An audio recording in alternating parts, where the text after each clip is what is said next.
पूर्वी बिहार में इंग्लिश विषय की पढ़ाई के लिए विख्यात एकलव्य इंग्लिश कोचिंग अपने विद्यार्थियों के सर्वांगीण विकास को लेकर लगातार शैक्षणिक और प्रेरणादायक कार्यक्रम आयोजित करता आ रहा है। इसी क्रम में भागलपुर के सराय स्थित एकलव्य इंग्लिश कोचिंग सेंटर में रविवार को सुपर चैलेंज टेस्ट 151 प्रतियोगिता के परिणाम की घोषणा भव्य रूप से की गई। कार्यक्रम की शुरुआत में एकलव्य इंग्लिश के निदेशक संतोष कुमार ने आगत अतिथियों का अंग वस्त्र देकर स्वागत किया। इसके बाद भागलपुर बैंड के विपुल दुबे चुलबुल और गुलशन कुमार चौधरी ने अपनी सुरीली आवाज में सांस्कृतिक प्रस्तुति देकर छात्रों का मन मोह लिया। अपने प्रेरक संबोधन में संतोष कुमार ने कहा कि किसी भी परीक्षा में पास या फेल होना जीवन का अंतिम पड़ाव नहीं होता। रिजल्ट केवल एक चरण है जिससे सीख लेकर आगे बढ़ना जरूरी है। खराब परिणाम आने पर निराश होने की बजाय आत्मविश्वास बनाए रखना चाहिए, क्योंकि मेहनत कभी व्यर्थ नहीं जाती। न्यूज अंग बिहार से विशेष बातचीत में उन्होंने बिहार बोर्ड की शिक्षा व्यवस्था पर भी सवाल उठाए। उन्होंने कहा कि मैट्रिक परीक्षा में अंग्रेजी पास करना अनिवार्य नहीं है और 11वीं में भी अंग्रेजी की परीक्षा नहीं होती, जिससे छात्र इस विषय को गंभीरता से नहीं लेते। इसका दुष्परिणाम 12वीं और प्रतियोगी परीक्षाओं में देखने को मिलता है। इसी कमी को दूर करने के उद्देश्य से पिछले 19 वर्षों से सुपर चैलेंज टेस्ट 151 का आयोजन किया जा रहा है, ताकि छात्रों में अंग्रेजी के प्रति रुचि बढ़े। उन्होंने बताया कि 11वीं के छात्रों के बीच 100 अंकों का इंग्लिश ग्रामर टेस्ट लिया गया, जिसमें प्रदर्शन के आधार पर 151 छात्रों का चयन किया गया। टॉप 5 छात्रों को साइकिल, 6 से 10 स्थान पाने वालों को मिक्सर मशीन, 11 से 15 स्थान वालों को सीलिंग फैन और आयरन जैसे आकर्षक पुरस्कार दिए गए। ऑनलाइन पढ़ाई करने वाली छात्रा आरुषि सेन सहित कुल 136 छात्रों को भी सम्मानित किया गया। कार्यक्रम में बताया गया कि सरस्वती पूजा के बाद नए बैच की शुरुआत होगी। आयोजन को सफल बनाने में सौरभ, गौरव, शुभम, राम प्रवेश, रवि और राहुल की महत्वपूर्ण भूमिका रही। वहीं एकलव्य इंग्लिश का यह प्रयास छात्रों को अंग्रेजी में निडर और आत्मविश्वासी बनाने की दिशा में एक मजबूत कदम साबित हो रहा है। देखिए इंग्लिश विषय की पढ़ाई को लेकर क्या कुछ कह रहे हैं डायरेक्टर संतोष कुमार। सबसे पहले तो न्यूज अंग बिहार के सभी दर्शकों को नमस्कार। मैं एकलव्य इंग्लिश संस्थान का डायरेक्टर संतोष कुमार, और मेरे कोचिंग में हर वर्ष 2 बार सुपर 151 चैलेंज टेस्ट प्रतियोगिता का आयोजन किया जाता है, जिसमें हम अंग्रेजी और हिंदी के सवाल बच्चों से पूछते हैं जो बोर्ड एग्ज़ाम के लिए होता है। और इस प्रकार के सवाल और इस प्रकार के एग्ज़ाम का मेन मकसद होता है विद्यार्थियों को बोर्ड परीक्षा में ज़बरदस्त अंक दिलवाना। तो इस प्रोग्राम से बच्चों में बहुत ज़्यादा प्रोत्साहन होता है, क्योंकि इसमें 151 प्राइजेज होते हैं। और इस बार भी जो है 5 cycle, 5 mixer grinder machine, 5 ceiling fan, 5 table fan, 10 iron, इसके साथ साथ जो है टोटल 121 आकर्षक प्राइजेज विद्यार्थी को दिए जा रहे हैं। और मकसद सिर्फ एक है, बच्चों में जुनून पैदा करना, बच्चों में पूरी ऊर्जा पैदा करना, जिससे कि वो बोर्ड परीक्षा में बेस्ट अंक देते हुए अपने जीवन को सफल बना सके। सर, कितनी चुनौती रही है 2 दशक के कार्यकाल में अब तक? जी हाँ, बिल्कुल। अभी जो है हमारे कोचिंग का ये 19वां वर्ष है और 18वां साल है जब हम इस प्रोग्राम का आयोजन कर रहे हैं। बहुत चुनौती का सामना शुरू से करना पड़ता रहा है और अभी भी कर रहा हूँ, क्योंकि बिहार बोर्ड में 10th क्लास तक अंग्रेजी बिल्कुल अनिवार्य विषय नहीं है, जिसके कारण बच्चे उस पर बिल्कुल फोकस नहीं करते हैं। 11 और 12 में पूरी ताकत से हम लोग जो है कार्य करते हैं, बच्चों के लिए मेहनत करते हैं और बहुत ज़्यादा चुनौतियों का सामना करने के बाद बच्चों के रिजल्ट को बेस्ट कर पाते हैं। हिंदी के लिए भी आपका कोचिंग अब जाने जाना चलेगा? जी हाँ, चूँकि बच्चों में जो है अंग्रेजी का रुझान तो है, लेकिन हिंदी के प्रति थोड़ी सी उदासीनता ये रहती है कि बच्चे सोचते हैं कि बिना तैयारी का भी हम अच्छा मार्क्स ला सकते हैं, लेकिन व्याकरण में बच्चों को बहुत परेशानियां होती है। साथ ही साथ किताब के चैप्टर्स भी समझ में नहीं आते हैं बच्चों को। तो लास्ट में मैंने हिंदी पढ़ाना भी शुरू किया।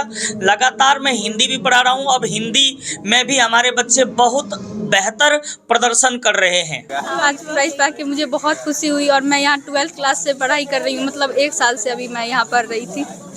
हाँ, और ये कोचिंग बहुत ज़्यादा अच्छा है। अगर आपको इंग्लिश का कंटेंट चाहिए तो ये कोचिंग आना ही चाहिए आपको। और यहाँ के सर बहुत ज़्यादा अच्छे हैं, जिससे आपका सारा डाउट क्लियर हो जाएगा। आज प्राइज मिला है। आज हमको प्राइज मिला है, फैन हम बहुत ज़्यादा खुश हैं। किस चीज़ के लिए मिला प्राइज? प्राइज हम लोग का सुपर 151 टेस्ट हुआ था, उसमें मैंने 20 रैंक लाया था, उसलिए मुझे फैन मिला था। बहुत सारे स्टूडेंट्स को मिला है। हाँ, बहुत सारे 151 बच्चे को ही बस। क्या नाम है आपका? तन्नू कुमारी। मेरा संदेश यही है कि सर तो पढ़ाते भी बहुत अच्छे हैं, इनके पढ़ाई के बारे में कुछ भी बोलेंगे सूर्य के सामने दिया दिखाने के बराबर होगा। और साथ में इंसान बहुत अच्छे हैं। हम जैसे कलाकारों को एक पहचान मिली है। विश्वास नहीं कीजिएगा, मेरी पहचान एकलव्या से शुरू हुई है और यहीं आते हैं हर साल। कभी भी किसी भी वक्त सर कॉल कर देते हैं कि विपुल जी आज मेरा इवेंट है, मेरा प्राइज वितरण करना है, बेझिझक हम आ जाते हैं, बिना कुछ लिए, बिना एकदम निःशुल्क एकदम आकर सेवा देते हैं। क्योंकि सर का आशीर्वाद मिला और मेरा ये वीडियो पूरा शहर नहीं पूरे इंडिया में चल रहा है, इंडिया से बाहर चल रहा है। और सर के लिए 2 लाइन हमारे पास कि तेरे जैसा यार कहाँ ऐसा याराना, मेरी जिंदगी सवारी मुझको गले लगा के बैठा दिया फलक पे मुझ। तो सर जो हमको उठाए हैं ज़मीन से और उठाकर पहुंचाए ऊंचाई तक। मेरा थोड़ा गला लगा हुआ है, इसीलिए गाने में दिक्कत हो रहा है, ठंड का मौसम है।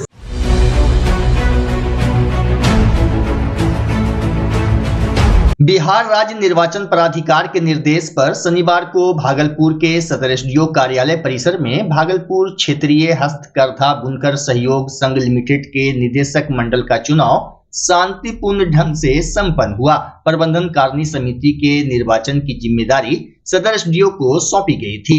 मतदान सुबह 8 बजे से शाम 4:30 बजे तक चला, जिसके बाद एसडीओ परिसर में ही मतगणना कराई गई। इस दौरान निर्वाचन पदाधिकारी सहित अन्य कर्मियों की तैनाती की गई थी। प्राप्त जानकारी के अनुसार कुल 57 मतदाताओं में से 54 ने अपने मताधिकार का प्रयोग किया। चुनाव परिणामों में अंसारी ग्रुप का दबदबा देखने को मिला और अधिकांश पदों पर इसी ग्रुप के उम्मीदवार विजय रहे, जबकि कुछ सदस्य निर्विरोध भी चुने गए। सामान्य वर्ग से मोहम्मद अंसारी, मोहम्मद रिजवान अंसारी और जावेद साले अंसारी विजय हुए।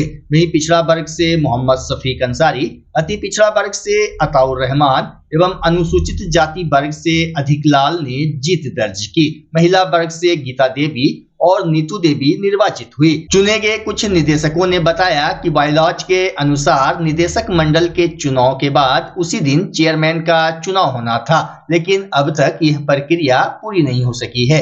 उल्लेखनीय है कि नामांकन 2 और 3 जनवरी को हुए थे। चुनाव संपन्न होने के बाद समर्थक इब्रार अंसारी उर्फ बेला और नरगा के इब्रार अंसारी ने इसे भागलपुर के हस्तकरघा बुनकरों, रेशम उद्योग और रेशम उत्पादों से जुड़े लोगों के लिए महत्वपूर्ण बताया।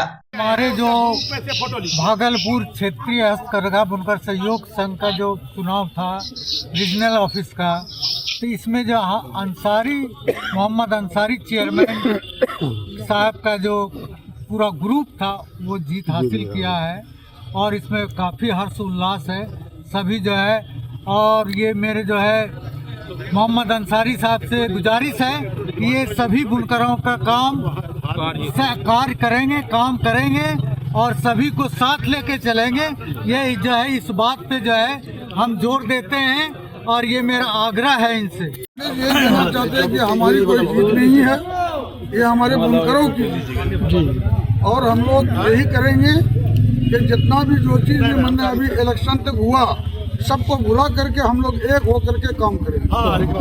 बोर्ड की सबसे पहला प्राथमिकता जो होगा वो सरकार से ज़्यादा काम ला करके बुनकरों को दिलाने वाला होगा। जैसे अभी हम लोग रीजनल की तरफ से हो या बिहार में जितने भी रीजनल हैं और स्टेट है वो बिहार के तमाम अस्पतालों को हम लोग चादर सप्लाई करते हैं। अब सरकार के माननीय मुख्यमंत्री से हम लोगों का आग्रह होगा कि फिर से Bhagalpur regional handloom weavers cooperative union जो है इलेक्टेड हुआ है, फिर से रिफॉर्म हुआ है, तो अब जो है जितने भी सरकारी संस्थान हैं वहाँ जितने भी तरह के कपड़े इस्तेमाल होते हैं, जैसे कॉटन हो, पर्दा हो, स्कूलों में बच्चों के लिए जो है ड्रेस हो, वो तमाम चीजें, तमाम तरह के कपड़े हम बुनकरों से लिए जाएं। ये हमारी प्राथमिकता होगी, इसके लिए हम लोग लड़ेंगे। क्या नाम हुआ आपका? मोहम्मद इब्रार अंसारी, भूतपूर्व chairman Bhagalpur regional handloom weavers cooperative union, जिसका बिहार में तैनात एक न्यायिक मजिस्ट्रेट की पत्नी पर झारखंड के गोड्डा जिले में गोलियों से हमला किए जाने का सनसनीखेज मामला सामने आया है। घायल महिला की पहचान वंदना कुमारी के रूप में हुई है, जो समस्तीपुर के पटोरी अनुमंडल में पदस्थापित जुडिशियल मजिस्ट्रेट संतोष कुमार शाह की पत्नी है। वंदना शनिवार को गोड्डा कोर्ट में दहेज और तलाक से जुड़े मामले में गवाही देकर मायके लौट रही थी, तभी बाइक सवार बदमाशों ने सरेआम फायरिंग कर दी। हमले में वंदना को 2 गोलियां लगी। स्थानीय लोगों ने उन्हें अस्पताल पहुंचाया, जहां से गंभीर हालत में भागलपुर के मायागंज अस्पताल रेफर किया गया, जहां उनका इलाज चल रहा है। वंदना ने बयान में आरोप लगाया है कि हमलावरों में उसके 2 देवर भी शामिल थे। पुलिस पूरे मामले की गहन जांच में जुटी है। घटना का कारण है इसका पति इसको रखना नहीं चाहता है, वही केस चल रहा है पति से। संतोष कुमार शाह। पति क्या करते हैं? पति जुडिशियल मजिस्ट्रेट है।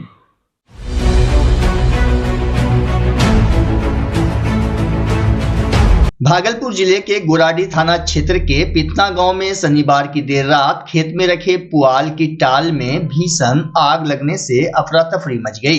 पीड़ित किसान मोहम्मद समीम के अनुसार रात करीब 11:30 बजे अज्ञात व्यक्ति ने जानबूझकर आग लगा दी। देखते ही देखते 3 बड़ी पुआल की टाल आग की चपेट में आ गई। सूचना पर पुलिस और अग्निशमन विभाग की टीम पहुंची। 3 बड़ी और 2 छोटी दमकल गाड़ियों से घंटों मशक्कत के बावजूद आग पर पूरी तरह काबू नहीं पाया जा सका। पुलिस मामले की जांच में जुटी है। बच्चा जब जन्म लेता है तो कई बार बच्चा तुरंत नहीं रोता है, रोने में देर हो जाता है।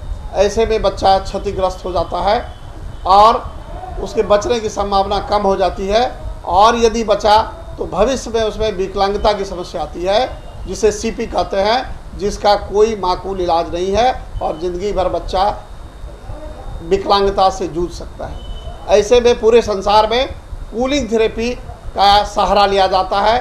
जन्म से ठीक 6 घंटा के अंदर यदि उसको कूलिंग थेरेपी दिया जाए तो उससे उसका सीपी की समस्या कम होती है और बचने की भी संभावना बढ़ती है। पहली बार बिहार झारखंड में आपके शहर के स्नेह नवजात शिशु बाल सेवा केंद्र में यह मशीन उपलब्ध है। कभी भी ऐसी बात हो कि बच्चा रोने में विलम्ब हो गया तो आप स्नेह नवजात शिशु बाल सेवा केंद्र में जरूर संपर्क करें।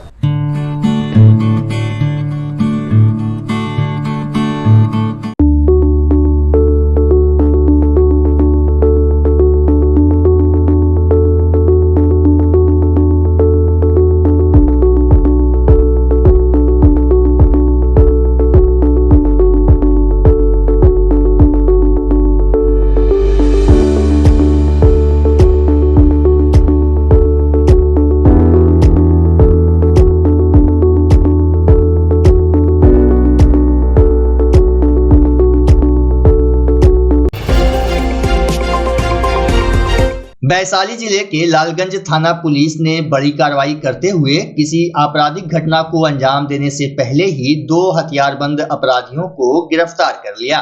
पुलिस को गुप्त सूचना मिली थी कि भगवानपुर पकड़ी मार्केट के पास अपराध कर्मी जुटे हैं। सूचना पर पहुंची पुलिस को देखकर दोनों भागने लगे, लेकिन पुलिस ने उसे पकड़ लिया।